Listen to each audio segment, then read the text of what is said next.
Imagine walking into like a pharmacy in London. That sounds stressful already. Right, you're completely exhausted, your head is just throbbing, and you really need something to make the pain stop. And then the pharmacist asks you what's wrong. Exactly.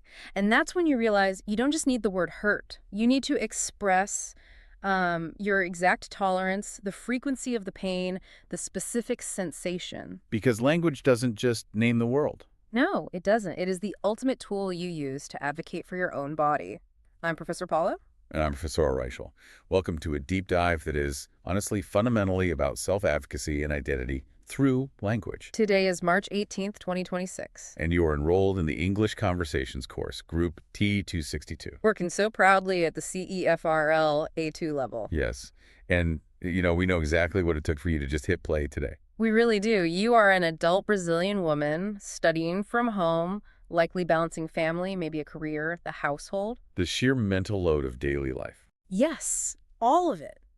Carving out this time for yourself is, frankly, an act of rebellion. Which is exactly why Academia BSB built this entire platform. I mean, our whole mission as an innovative online English school is empowering adult women through distance learning. Exactly. This original methodology, the exclusive platform, it was all designed specifically to meet you exactly where you are. Right in the reality of your routine. So let's jump right into the latest class notes. Our central question today is, how do you balance the monumental task of learning a new language with the everyday demands of your own self-care? It's a huge question. Yeah. And we're going to look at everything from vocabulary to grammar, all through this lens of health, wellness, and personal hygiene. So let's start with how we actually categorize the world we consume. Yeah, moving into the vocabulary of our current class. Because we aren't just learning nouns here, we are learning boundaries. That's a great way to put it. Right. Just look at the food portions on your list. We have a bite of, a piece of, and a slice of. Okay, I have to push back on this a little bit. Let's go for it. Because, well, in a bakery back home in Brazil, we might just point at the counter and say, I want that bread. Totally. So why does English insist on these highly specific portion classifiers? Why so precise? Well, it's really about precision in communication. English often relies on these partitive phrases to make uncountable concepts countable. Like if you just say, I want bread, it's conceptually pretty vague to a native speaker. Right. They might hand you a whole loaf. Exactly. Saying, I would love a slice of bread, or can I have a bite of that cookie? It gives exact mathematical parameters to your desire. I love that. Mathematical parameters to your desire. And we apply this precision to verbs, too. You don't just eat an apple. Sometimes you need to peel it first. Peel, meaning removing the skin. Right. Peel is a great action word to add to your mental list, even if it's not strictly in the notes. Okay, so language categorizes what we consume, but what about how we physically maintain ourselves? The grooming verbs. Yeah, the notes cover grooming verbs like shave, wax, trim, and pluck. And also physical traits like tall, short, oval, blonde, brunette. Think about a trip to the salon. You don't just tell the stylist to cut your hair if you only want, the very ends removed. Oh no, that is a recipe for disaster. Right. You advocate for yourself by asking them to trim it. Or you might pluck your eyebrows. Exactly, removing single hairs. Or you might clip your nails. Clip being another excellent grooming verb to remember that operates like a really precise cut. We also have vocabulary for eating habits in here, like maintaining a balanced diet or choosing sugar-free options. Which feels very tied to that core idea of taking ownership of your health. It absolutely is.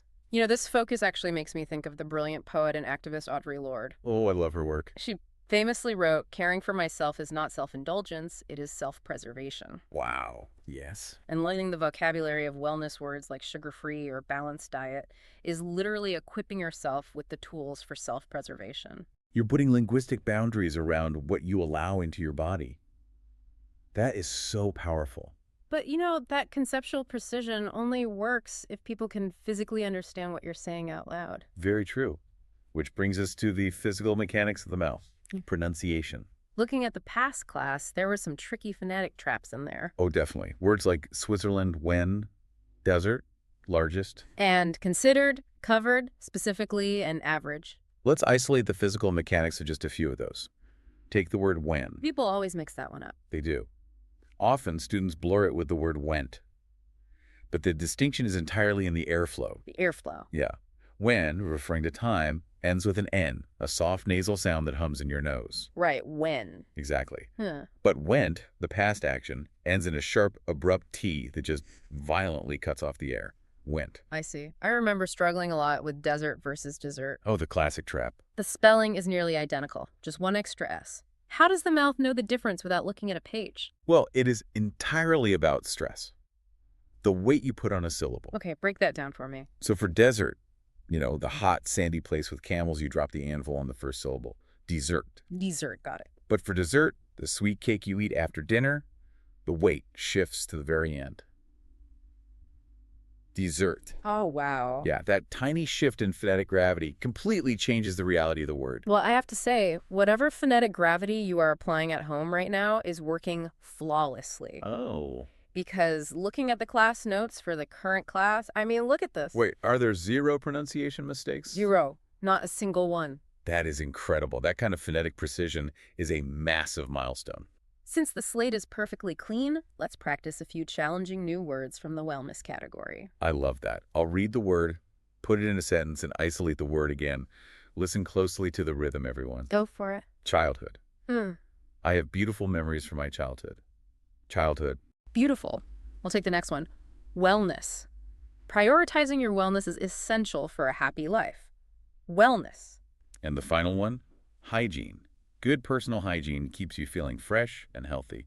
Hygiene. Those words just feel great to say, but knowing isolated words is like owning a bunch of bricks. You need mortar to build a house. Exactly. Language usage is about how we connect these words to actually function in society.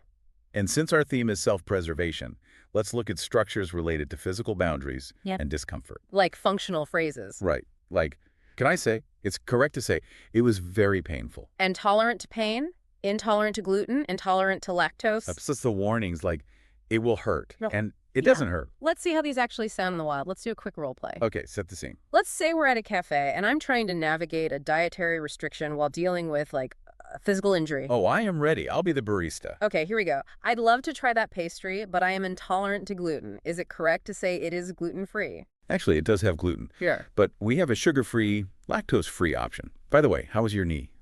You mentioned earlier that it was very painful. Oh, it is much better, thank you. I am usually tolerant to pain, but I was worried the injection would hurt. Surprisingly, it doesn't hurt at all now. And scene. Notice the utility there, right? Yeah. You aren't just describing abstract concepts. You are actively managing your environment, protecting your health, and clarifying your needs. The reason those pain and boundary phrases are so crucial is that describing physical discomfort accurately is literally a form of self-advocacy. Absolutely. And we are going to look at how that advocacy translates into the mechanics of grammar right after a really quick break.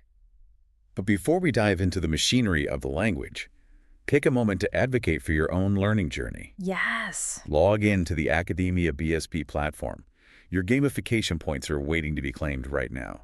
Have you checked your stars today? Those stars are tangible proof of your consistency.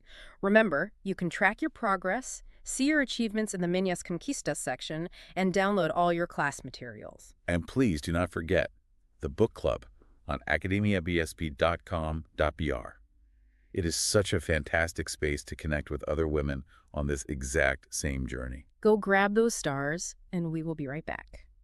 Welcome back, everyone. When we were discussing a balanced diet earlier, it really reminded me of the classic Friday night psychological trap. Oh no, I know exactly where this is going. You spend Monday through Thursday meticulously measuring your food portions, being an absolute paragon of wellness.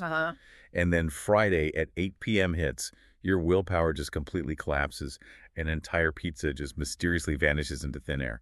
It is the ultimate human experience. Sometimes wellness means a kale salad on Tuesday and a large pizza on Friday for your mental health. Balance.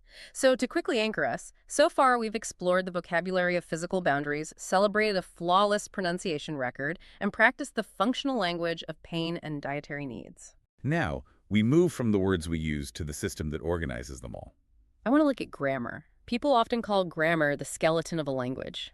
But that makes it sound dead and rigid. Right, totally. I think of grammar more like a city's traffic light system.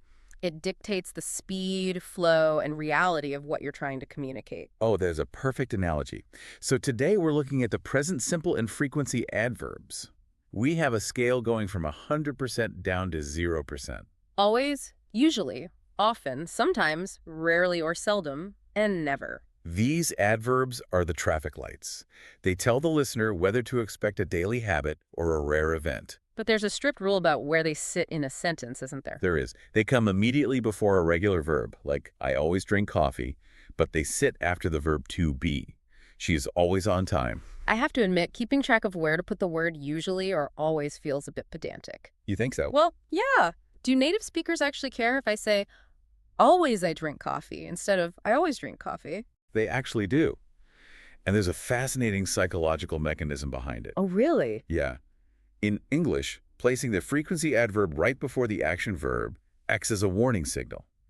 It primes the listener's brain to anticipate the frequency before the action even happens. Okay, that makes so much sense. It creates a smooth cognitive flow. Exactly. It's a warning system. And speaking of systems, we also have interrogative adverbs. Why, when, where, how much, and how many. These are basically the tools of inquiry. Yes, asking questions is essential.